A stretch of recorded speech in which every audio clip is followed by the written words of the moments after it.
Actually, this is the side. Look, this is the in front of this church, and oh, this is the Duomo. Wow, this is the Duomo on the other side. Look at that church. Wow.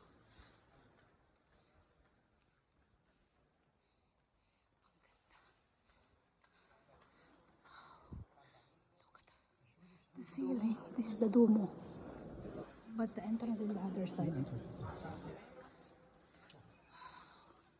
Look at this one, Jordan.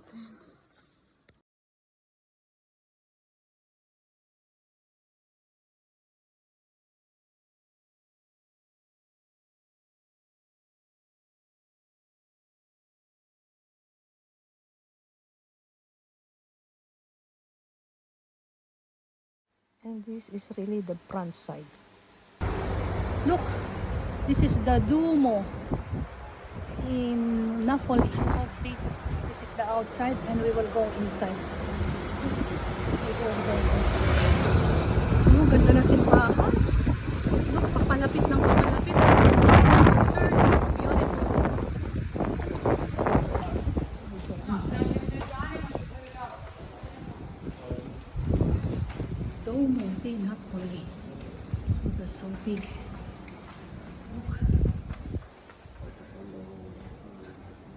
So this is the Duomo. Wow, look at the altar. Ang ganda. Look. Grabe. Ang ganda niya. Look. The ceiling. Ang ganda ng bubong. Cathedral ng Napoli. Sobrang ganda. Yung mga tagiliran. Wow.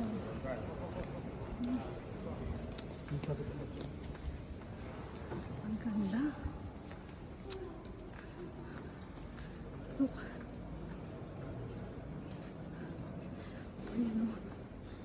Grabe, ang ganda ng kanyang altar. Ang laki. At ito. Meron dito. But this is for the may ticket. Isa. Giliran lang. And this is the you need a ticket to go in here. Yes, inside. If you want, we offer guided tour for free every 60 minutes. They are about the basilica and the baptism of convicts inside. This is during this part of the Villa, and also this part is something about this church. Okay. If you want, they are in Italian or in English, and the next ones are the free. Going for a tour.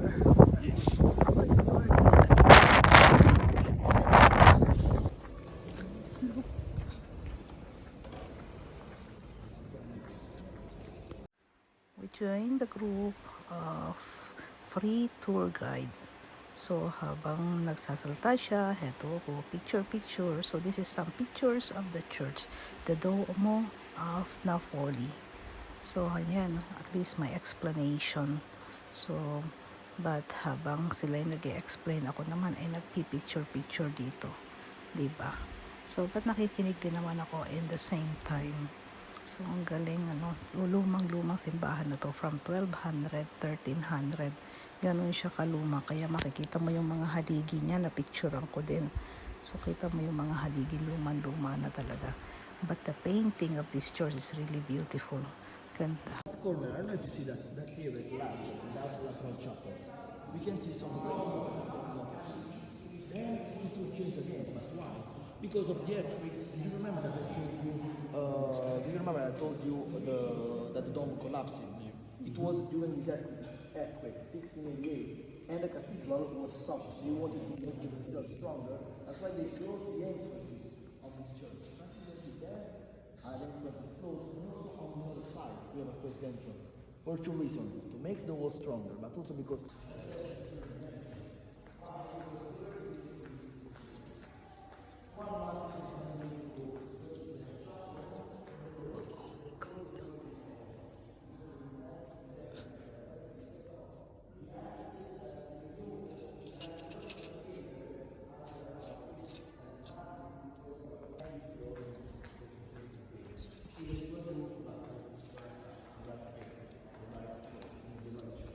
And now you have to know that when we started this project here to the Dome of Naples, it was February 2025, and on the paper we knew that here we had the floor, the original mosaic, but we were not able to see that because here we had a fence. This nave was closed. The baptistry was open, and below this we had full of old coins. Imagine now in Italy we use the euro. When I cleaned, I opened the glass. Myself, I opened. Nila.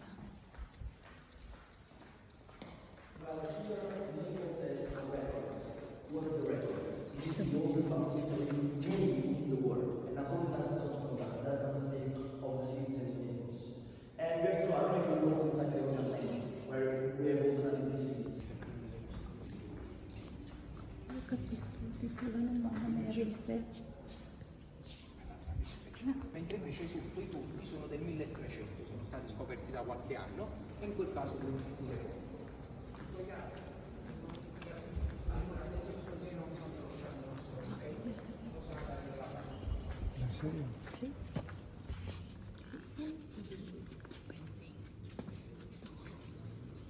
Room beside the altar.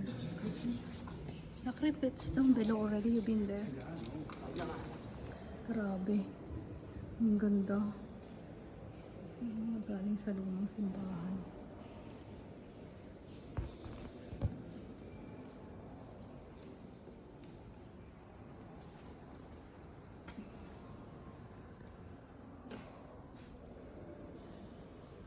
Mary in the main nave with the story of Jesus, while later what did happen? The dome of the cathedral collapsed.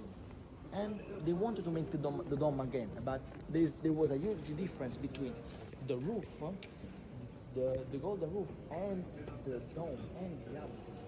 So they lowered this, creating this absis with this arch called the triumphal arch, and they will change completely the arch at the beginning of 1700, calling Pietro Bracci from Rome. He was working in Rome. He's the one that finished the Troy Fountain in Rome, so he's a very important artist, and he made the Assumption of Mary on the altar at the beginning of 1700. That is very beautiful, as you can see, because many people think that the cathedral belongs to St. Denaro, it's consecrated to St. Denaro, and that's a lie, because the cathedral is named after the Assumption of Mary. Oh, this is Assumption of Mary. Then we can see Assumption of Mary Cathedral. Ito yung chapel. Laki, grabe.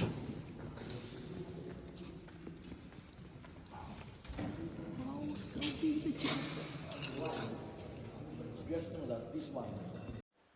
So, we are here by the other chapel. Ito yung baptismal chapel nila. Dito ata binibinyagan before. Sa chapel na to, napakaganda rin. Grabe, sobra. Tingnan nyo. Ganda ng altar. Ganda ng mga painting in the surrounding of this chapel. So, kita nyo yung haligi o luman-luma. At dito nga nagbabaptismal. Ito yung old chapel. So, this is the baptismal place. Ayan. Tapos, makikita nyo talaga hanggang taas kung gaano yung mga painting niya nabubura na kasi nga sobrang tagal na. Ang tagal-tagal na. So, dito nagbabaptismal dati pag may ibabaptismal sila. So, ako picture lang. So, the ceiling is really beautiful. May mga meaning na in-explain ng tour guide namin. So, lucky that may tour guide na libre. So, at least, narinig namin ang mga explanation. So, ang ganda rito sa chapel na to. Ito yung sa chapel sa side. Normally, actually, may bayad yung tour guide na yon, but at 3 o'clock in the afternoon, yun ang free nila para sa gusto ng free lang. At pwede kang mag-donate after that. So here is all the picture from the chapel, and after we're going out to the church. So picture din ng church. So picture na kinamplay ko lang.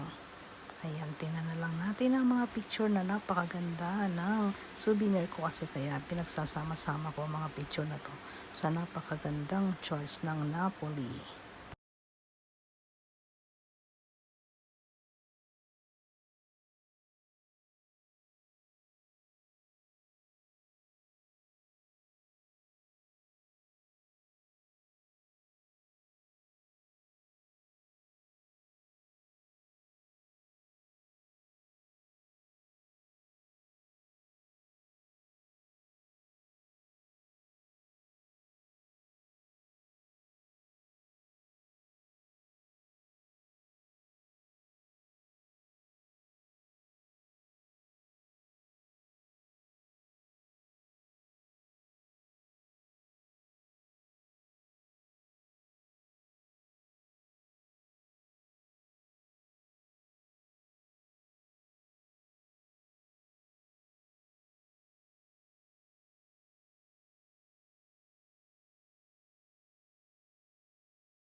So, heto nga ang picture ng Napoli. This is from August 5, 2026 with my family.